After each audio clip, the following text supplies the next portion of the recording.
Good day everyone, we are the reporters of Millman's theorem. And my name is Charles, and I will present the introduction of our project.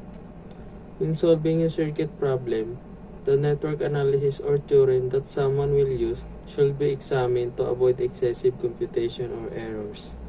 The connection of electrical components and the development of meshes and nodes to a specific electrical network should also be taken into account since they are particularly important when deciding what network analysis or theorem to apply to the problem. This study will focus on a specific network theorem known as Millman's theorem. Jacob-Millman theorem is one of the most effective network theorem for studying a circuit with several sources. It can be current or voltage source that is connected in parallel with its respective resistance. Source and resistor are in series. However, in parallel circuit branches with the numerous sources, the resistance can be alone, but the voltage source cannot because it will be rendered the computation intermittent. This theorem is especially used to calculate for a single voltage sources. This is the end of introduction. Please move to the next reporter.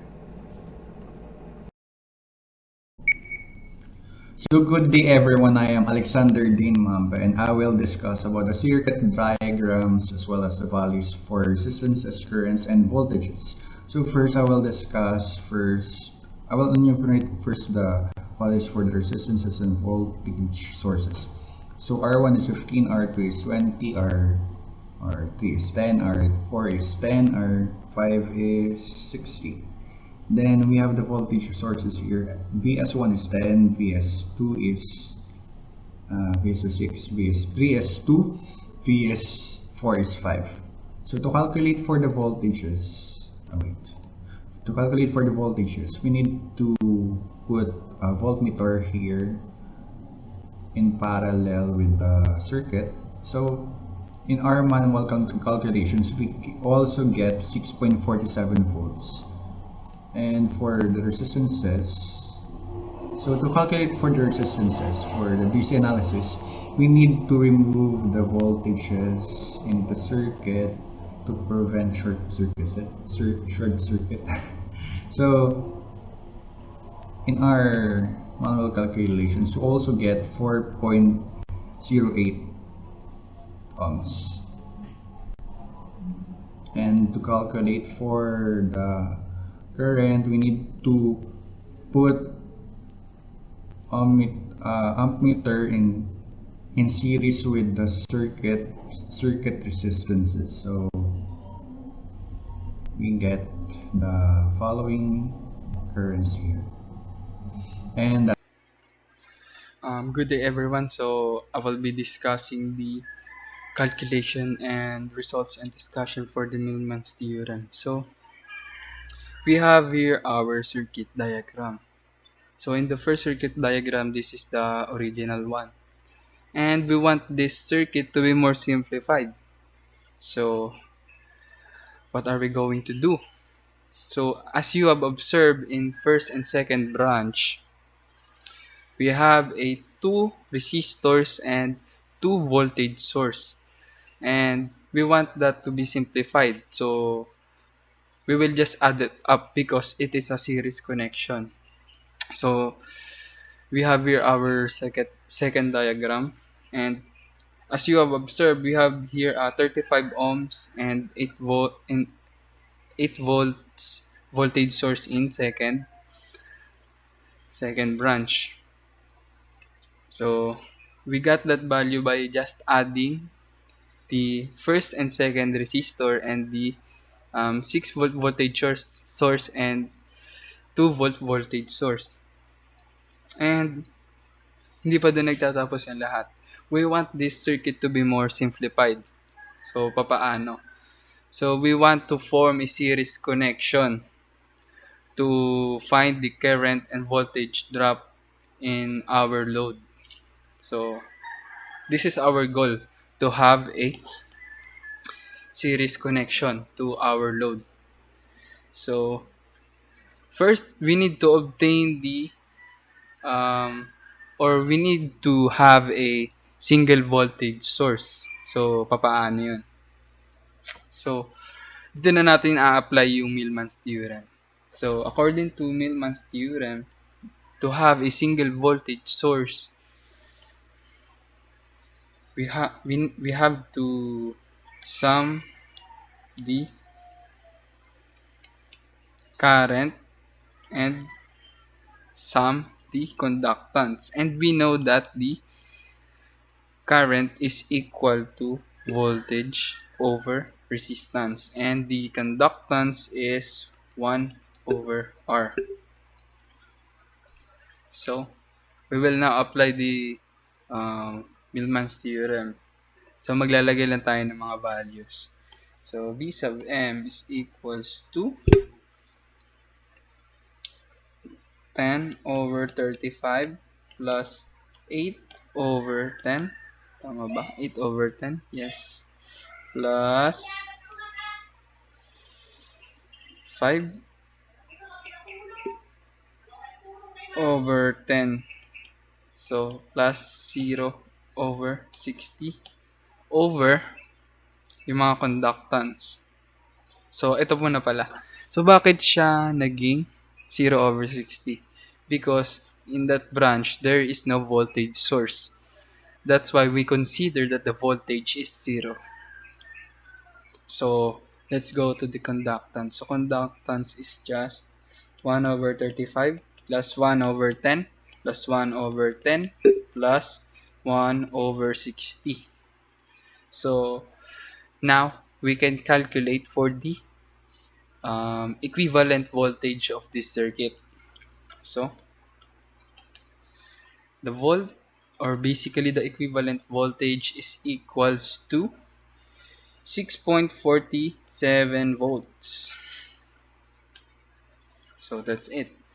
And next one, we need to look for the equivalent resistance. So, paano natin yung makukuha? So, it's just that R sub T, or basically the equivalent resistance, is equal sa summation ng 1 sub R raised to negative 1. So, ito na. So, 1 over 35 plus 1 over 10 plus 1 over 10 plus 1 over 60 raised to negative 1. So, we should have a value of 4.078 ohms. So, that's the equivalent resistance. So, now we can calculate for the current flowing and the voltage drop in our load. So, let's redraw our more simplified circuit. So this is our V sub M, and we got that, and we have R sub T and R sub L. So the value of V sub M is 6.47 volts, and R sub T has a value of 4.078 ohms, and our load has a resistance of 5 ohms. So, first, we want to know how much current is flowing into this 5 ohm load. So, we will just have this. So, 6.47 volts over 4.078 plus 5. So, we will have a value of 0.71 amperes. So, next, we need to know the voltage drop. So, voltage drop in load is, we will just multiply the 0.71 amperes to the 5 ohms. So, 0.71 times 5. So, the voltage drop in our load that has a resistance of 5 ohms is 3.55 volts. So, that's it. That's for the calculation. So now we have the results and discussion. So here in our results and discussion, we have the table for measured values and calculated values. So wait. Mm, So we have here the table for measured values and calculated values. So what we are going to do is compare this data. I compare these values and interpret the data that we will obtain. So let's see. So as we have observed in the table of measured values and calculated values, there is a little discrepancy on the values. And meaning to say, the measured values and calculated values are approximately close.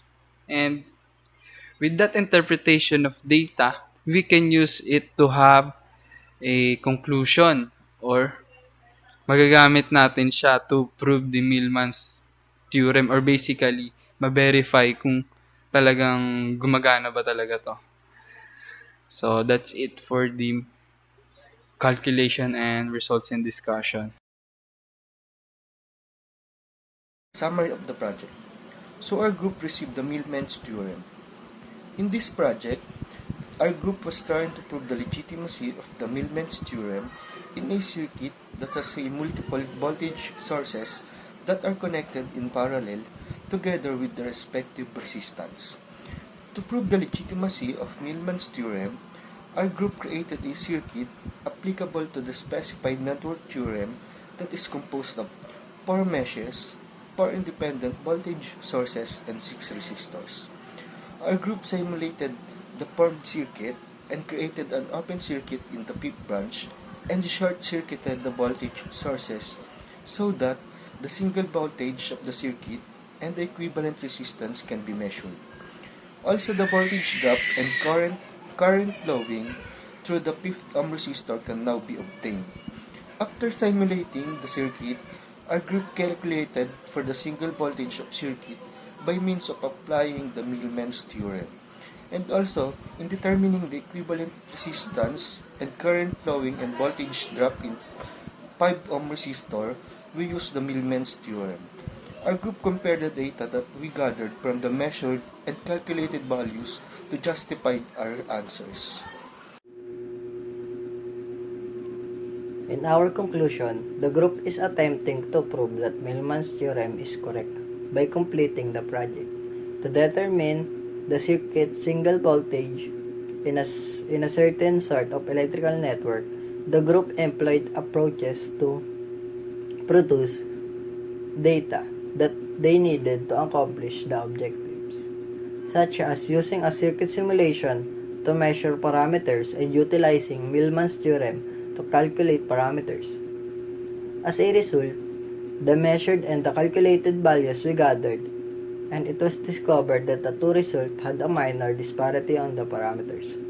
The tiny difference was caused by rounding up a number by 2 decimal places. The group came to the conclusion that Millman's theorem is true based on their experiment.